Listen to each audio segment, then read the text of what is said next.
Breaking news, we have just received some damaging reports about several lending companies. The only thing I can say is, wow. What is going on? What happened to all these so-called crypto banks? Things seem to be getting worse and worse and worse. So let me tell you about it.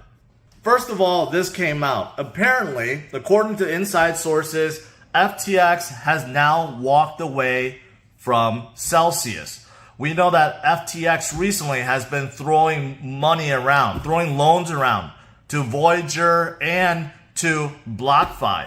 And people are wondering why. Why are they not helping Celsius, right? Well, it looked like they tried, or at least they tried to take advantage of the situation, and now they're walking away. So why is that? Well, according to inside sources, FTX looked at the balance sheet and saw a $2 billion hole. So if the sources are correct, Celsius is missing about $2 billion within its balance sheet. Where is it? Is it locked into the beacon chain? Is it gone? Right? Is this exposure to Terra possibly? We don't know. But back in May, there were still $12 billion in assets under management. But where is this $2 billion hole coming from? We don't quite know. So according to this, FTX walking away because of that $2 billion hole, and according to sources, Celsius is not playing nice. They don't really want this to happen.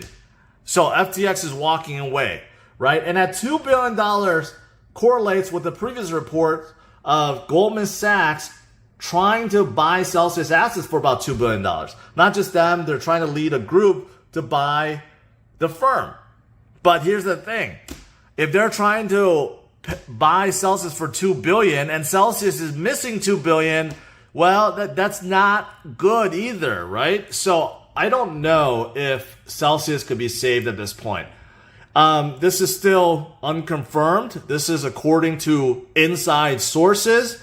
So it could be fun, but the more we learn about Celsius, the worse it's starting to sound.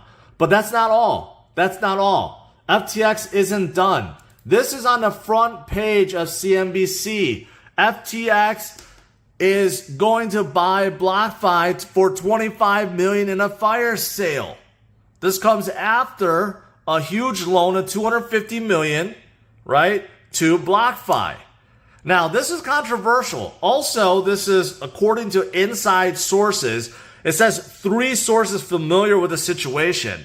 Now, I think this is misleading because I think it's a $25 million plus the $250 million, totaling $275 million. That makes more sense. It doesn't make sense to be selling for $25 million, especially since Blockfi was evaluated at $4.8 billion not too long ago, right? And here's the kicker. Here's the kicker. Zach Prince just tweeted this. The co-founder of Blockfi says there's lots of rumors out there. I can 100% confirm that we aren't being sold for $25 million, right? I encourage everyone to trust only details that you hear directly from Blockfi. We'll share more with you later on. So does this confirm that they're not being sold? No. This is simply confirming they're not being sold for $25 million. Most likely, it's probably the $25 million plus the $250 million. So you're talking about $275 million in total. I could believe that, but ultimately, what's happening right now is FTX is looking to not only bail out companies, but buy them out completely. I'm pretty sure that Voyager will be announcing something soon. Voyager took out even a bigger loan, $500 million. And just yesterday, I covered how they could have exposure, another $250 million exposure with Celsius. So I'm pretty sure Voyager will probably be bought out in a fire sale as well. But right now, we don't know about Blockfi because Zach has tweeted this out saying that they're not being sold for $25 million, but that doesn't mean they're not being sold at all.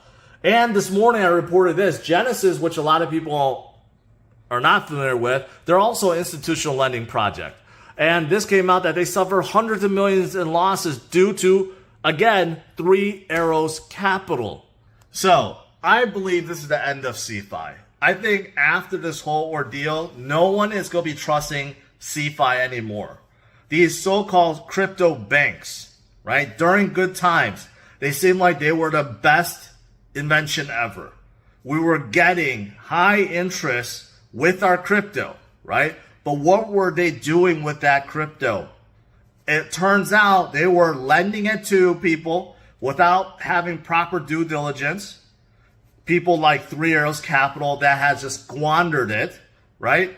And they also participated in DeFi projects and staking that they probably should not have. So risk management went out the window. So again, a lot of people out there, when things are good, risk just goes out the window, right? Like risk management goes out the window, profit taking goes out the window. These people think it's always going to be good until it's not. So I do believe this is probably the end of CeFi. Now, CeFi is not to be confused with DeFi. DeFi, CeFi, very different. DeFi is controlled by projects that are decentralized, controlled by DAOs or the people, governed by the people. Now, with that said, there's still risk with DeFi. We hear about hacks all the time. Vulnerabilities, hacks, they happen all the time. And we hear about these huge losses because of them, right? So DeFi doesn't come without its risk. But at the very least, we know that with DeFi projects, they're not going to have withdrawal limitations or withdrawals stopped or having some kind of buyout or all these things that we're hearing about, right? But DeFi has its risks. It is not perfect, but I do believe DeFi will survive and staking will survive, because staking is also a different part of DeFi that many people kind of might not understand. But staking rewards is part of crypto. All these projects that have proof of stake consensus, they require people to stake to power the network. And in return, you get staking rewards. Okay? That is natural. That is part of crypto. So there's many projects out there that still give out staking rewards. All you have to do is download their wallet and hit stake and you're good to go. Now, of course, that's much safer than DeFi or CeFi, but there's still risk, because if the company goes under, if the project goes under, for example, like Terra, well, then you're still screwed. Centralized lending, centralized platform that's providing interest, most likely after this horror deal, it's over. I don't see anyone really trusting any of them for quite some time, right? And you could argue this is probably good for the industry, that right now the weeds are being whacked, right? The bad apples are being thrown out. During this bad period, the companies that shouldn't exist are now being weeded out, and you could argue that this is what's needed. The Band-Aid is being pulled off. And once we recover, which we will, things will get a whole lot better. Okay, so that is what's going on right now. Bitcoin is below 19,000. So it's very fearful right now. This morning I covered about inflation, about the SEC, Gary Gensler, Fed Chair Powell. They both seem to be making all the moves that's crashing the market and crashing crypto, right? But with that said, does that mean it's over, it's done, Bitcoin and crypto is gone? Answer to those questions, no. No, no, no. Even though we are facing some very, very, very strong headwinds and some very bad macro stuff, the macro environment is absolutely horrible. Bitcoin and crypto will find its way.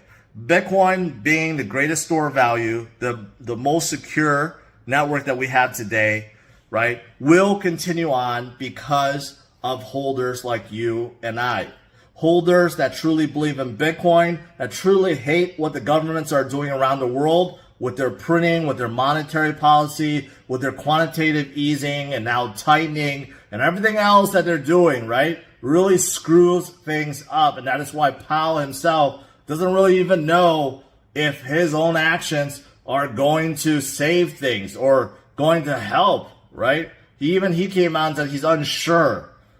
of a hard or soft landing, you should say, right? So this is why Bitcoin holders will continue to hodl, because they truly believe what Bitcoin's all about, and they really, really distrust the federal banks of the world. And as for crypto, yes, crypto is suffering through a crisis right now because of the lending companies and because there's VCs, investors that are going belly up. But crypto, like we know, is very early. All these projects, we know many of them will fail. They're getting weeded out. But the ones that survive are the ones that will become the dominant powerhouses of the future. This is just like the dot-com bubble/boom, right? You had a lot of companies getting valued really high up. Then a lot of them went under. And the ones that withstood all that, the ones that continue forward, are the big tech companies of today. Things are still being figured out, which is why we're going through some of the things that we're seeing, rough times, but that does not mean you want to give up on crypto overall. So despite everything that's going out there, right, I still believe I will continue forward, right? And for me, I'm making sure that I have enough cash on the side so that even if we do have a prolonged weakness, prolonged downturn, right? Even if we go into recession, right? That I'll be able to continue to DCA along the way. And I do hope that you guys stick with me and continue the journey forward. All right, guys, smash the like, subscribe to the channel, tune in tonight, 8:30 p.m. Central Standard Time. And in the meantime, I'll be dusting this off and seeing if I could throw my application in. Hopefully, it's not too late. All right, take care, guys. Bye-bye.